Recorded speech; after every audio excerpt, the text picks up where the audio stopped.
Hi friends, welcome to MathLab Tips channel. Today we are discuss about terminating decimals. Previous వీడియోలో మనం recurring non recurring కి examples అవి definition చెప్పాను.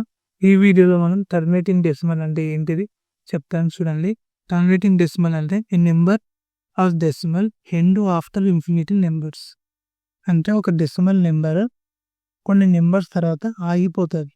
దాన్ని మనం టర్మినేటింగ్ డెసిమల్స్ అని అంటాం. ఎగ్జాంపుల్ చెప్తా చూడండి. ఇప్పుడు 1.2 ఉంది. ఇది ఒక డెసిమల్ తర్వాత ఆగిపోయింది. దీన్ని మనం టర్మినేటింగ్ డెసిమల్ అనే ఎగ్జాంపుల్ తీసుకోవచ్చు. ఇంకొకటి ఇప్పుడు 1/2 ఉంది. ఇది 1/2ని డివిజన్ చేసి మనకి ఏమొచ్చింది 0.5 వస్తుంది. అంటే ఇదేంటిది ఒక నెంబర్ తర్వాత ఒక నెంబర్ అని కాదు, ఒక సర్టెన్ నెంబర్స్ తర్వాత ఆ డెసిమల్ లాస్ట్కి స్టాప్ అయిందనుకో, ఆగిపోయిందనుకో, ఎండ్ అయితే దాన్ని మనం టర్మినేటింగ్ డెసిమల్స్ అని అంటాం. అర్థమైంది? టర్మినేటింగ్ డెసిమల్స్ అన్న రికరింగ్ డెసిమల్స్ అన్న ఒకటే. రికరింగ్ డెసిమల్స్ అంటేనేమో ఒక ప్యాటర్న్ని మళ్ళీ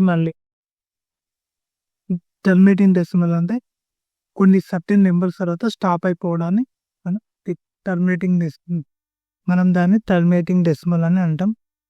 అర్థమైంది అనుకుంటున్నాం. మనం నెక్స్ట్ వీడియోస్లో మనం టర్మినేటింగ్ డెసిమల్స్ని పీ/క్యూ ఫామ్ నుంచి డెసిమల్స్ నుంచి పీ/క్యూ ఫామ్కి ఎట్లా కన్వర్ట్ చేయాలి, రికరింగ్ నెంబర్స్ ఉంటాయి కదా, అవి డెసిమల్స్ నుంచి పీ/క్యూ ఫామ్ నుంచి డెసిమల్స్కి ఎట్లా కన్వర్ట్ చేయాలని చెప్తాను.